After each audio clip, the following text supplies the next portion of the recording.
3 frères héritent d'une maison d'une valeur de 50 millions de francs. Mais ce qui va vraiment les différencier, ce n'est pas l'héritage. C'est leur manière de penser. Le premier propose de vendre la maison. Avec l'argent, il pourrait acheter une maison de 20 millions. Acheter une parcelle de 5 millions pour l'avenir. Et utiliser le reste pour lancer chacun un business. Puis il transforme un actif en décision. Le second frère voit les choses différemment. Il regarde la maison et voit un revenu mensuel. Il propose de la mettre en location pour 300 000 francs par mois et d'aller louer un appartement à 100 000 francs. Chaque mois, il resterait 200 000 francs à partager. Lui transforme un actif en sécurité.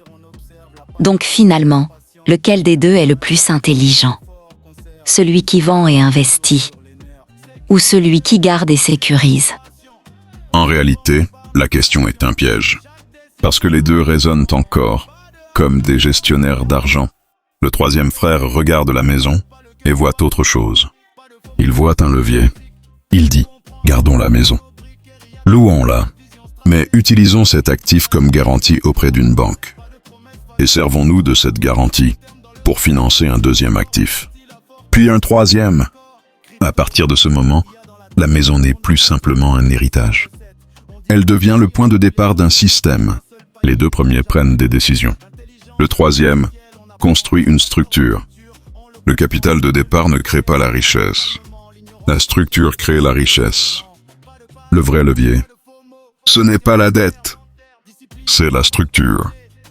Et la vraie question maintenant, c'est quel frère es-tu? Celui qui vend ou celui qui sécurise? Ou encore celui qui construit une structure? Écris simplement 1, 2 ou 3 en commentaire.